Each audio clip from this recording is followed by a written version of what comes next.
All right, guys, this is a video that is about the power rule for deriving. And here is the formal notation right here. And this pretty much just says if this is your function, then your derivative is you multiply the exponent by the coefficient, and then you subtract one away from the exponent. That's it. So in our first example right here, f of x equals 3x squared, f prime of x equals, well, 2 times 3 is 6, x to the 2 minus 1 is 1, so that'd be like 6x to the first. I'm just going to write it as 6x. Okay. Example 2, y equals 5x. In this notation, we're going to show the derivative as dy over dx equals. Now, there's an invisible 1 right there as my exponent. So 1 times 5 is 5. And that's going to become x to the, well, 1 minus 1 is 0, so x to the 0th.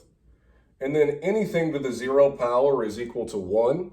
So that pretty much just says 5 times 1, which is equal to 5. Okay? So in the future, if you ever have a variable that's being raised to the first power, when you derive, the variable just kind of falls off.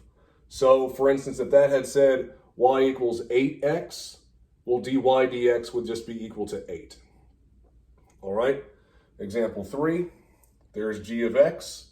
So g prime of x is equal to 3 times 2 is 6, x to the 3 minus 1 is 2. Just going to copy that minus sign. 2 times 4 is 8. X to the, well, 2 minus 1 is 1, so that'd be like x to the first. Plus, and then over here, there's like an invisible 1 right there and a 1 right there, right? So 1 times 1 is 1, so plus 1. X to the 0th, but I'm not going to write it. We just kind of talked about it up here. Okay, and so 6x squared minus 8x plus 1.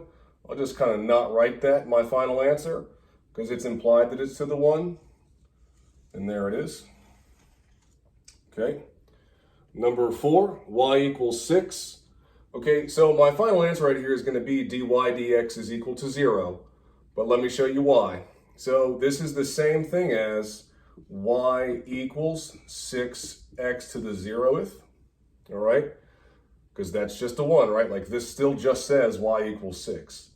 All right, so dy dx equals 0 times 6 is 0. X to the, well, 0 take away 1 is negative 1.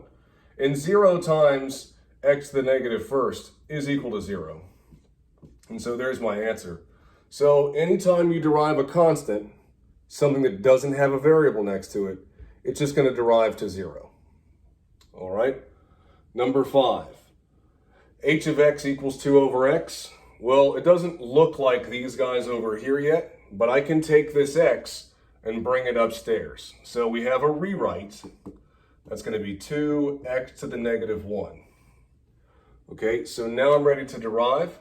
H prime of x is equal to negative 1 times 2 is negative 2. X to the negative 1 minus 1 is negative 2. All right, and then I'm going to bring that x to the negative 2 back downstairs. So this is negative 2 over x squared.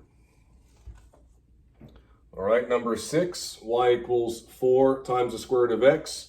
Doesn't look like a power right now, so we're going to rewrite. This is 4x to the 1/2. So now dy dx equals 1/2 times 4 is 2. X to the 1/2 minus 1 is negative 1/2. So that's to the negative 1/2. Again, I'm not going to leave it like that. I'm going to bring the x to the negative 1/2 back downstairs. So this is 2 over x to the 1/2. And then I'm going to turn it back into a root.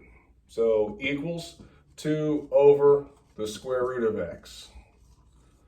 And then our final example on this one, we have these 3 terms up here being divided by what I call a singleton in the denominator. Now that x belongs to each one of these guys individually. So my first step here is this rewrite. F of x equals, when you divide like bases, you subtract their exponents. So that's 4x squared. 2x over x just becomes plus 2. And then 3 over x can be written as 3x to the negative 1. Now I'm ready to derive. So f prime of x is equal to 8x plus any constant derives to 0 plus 0. Negative 1 times 3, so minus 3x to the negative 2. Negative 1 minus 1 was negative 2. And then I'm ready to write my final form right here. 8x minus 3 over x squared. All right.